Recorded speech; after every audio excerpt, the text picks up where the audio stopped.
पश्चिम बंगाल के मुख्यमंत्री ममता बनर्जी मंगलवार को घाटाल पहुंची, जहां उन्होंने बाढ़ प्रभावित इलाकों का जायजा लिया। उनके साथ जिलाधिकारी, पुलिस अधीक्षक, सिंचाई मंत्री और सांसद देव भी मौजूद थे। इस दौरान ममता बनर्जी ने केंद्र सरकार पर तीखा हमला बोला और आरोप लगाया कि केंद्र ने घाटाल मास्टर प्लान को रोक रखा है।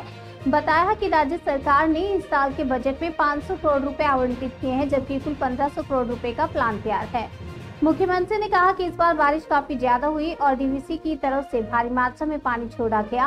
वहीं मैथन डैम से भी पानी छोड़ने की बात कही गई है। राज्य के मना करने के बावजूद उन्होंने कहा कि मास्टर प्लान को लागू करने के लिए जिला व ब्लॉक स्तर पर निगरानी कमेटी बनाई गई है और ड्रेजिंग से लेकर पंप लगाने जैसे कामों पर तेजी से काम हो रहा है।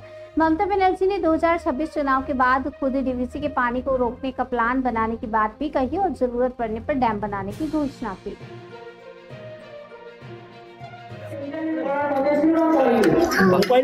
কিন্তু আমরা অলরেডি 10,000 কোটি টাকার একটা মাস্টার প্ল্যান করেছি। তার মধ্যে এবছরের বাজেটে 500 কোটি টাকা রাখা হয়েছে এবং সেই 500 কোটি টাকার মধ্যে আজ বলে দিচ্ছি দেখি আমাদের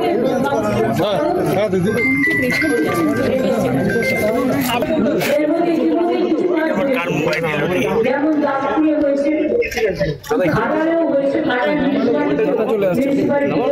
টাকা দেওয়া হচ্ছে। বর্ষার পরেই যারা কাজটা শুরু করবে, কারণ মনে আগে শুরু হয়েছে, এখনো সেপ্টেম্বর মাস পুরোটাই বর্ষার মধ্যে।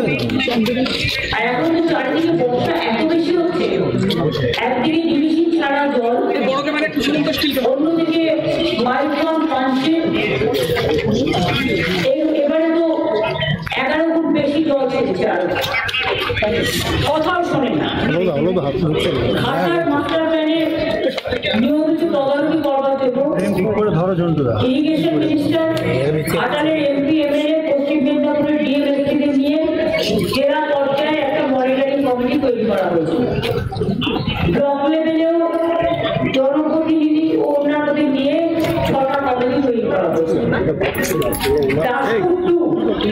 এবং ঘাটাল পৌরসভায় 10 কোটিরও বেশি টাকা ব্যয়ে 5টা স্কুইজের নির্মাণের কাজ 90% সম্পূর্ণ হয়েছে। আমরা এই 500 কোটি টাকা এবারে বাজেটে রেখেছি, কাজটা শুরু হয়েছে। মোট কমপ্লিট হতে 2 বছর লাগবে, তার মধ্যে 6 মাস হয়ে গেল। ঘাটাল পৌরসভা এলাকায় 60 কোটি টাকা ব্যয়ে 2টো পাম্প হাউসের জন্য ওয়ার্ক অর্ডারও জারি করা হয়েছে। বর্ষার পরে কাজ শুরু হবে। 19 কিলোমিটার দীর্ঘ পলাশপাই খাল খননের কাজ এবছর মে মাসে শেষ হয়েছে।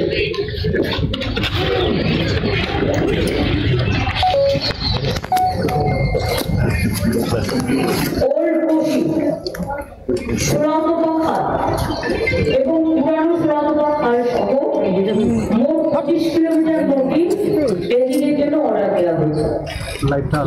অন্যান্য নদী ও ড্রেজিং ও টেন্ডার প্রক্রিয়া সম্পূর্ণ হয়েছে চূড়ান্ত পর্যায়ে।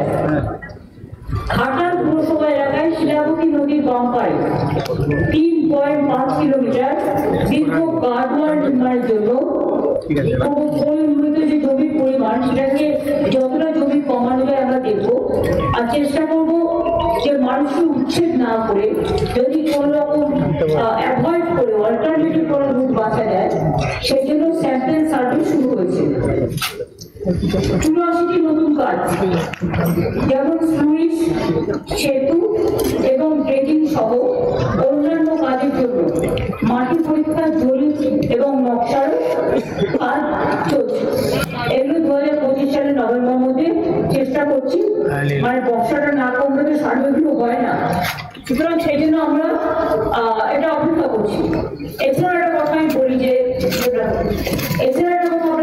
যেটা হচ্ছে অনেক কৃষকের জমি বিভিন্ন জায়গায় বন্যায় ডুবে গেছে, আলু চাষি, পাট চাষি, কিন্তু আমাদের পশ্চিমবঙ্গ সরকারের একটা ক্রপ ইন্স্যুরেন্স স্কিম আছে, যেটা প্রতি বছর যাদের জমি ডুবে যায়, কৃষকদের জমি বলুন, ধান বলুন, পাট বলুন, আলু বলুন, তাদের সবাইকে আমরা ইন্স্যুরেন্সে টাকা দিই এবং সেই ইন্স্যুরেন্সের টাকা কিন্তু যারটা ডুবে যায় তাকে দিতে হয়, আগে তাদের দিতে হতো।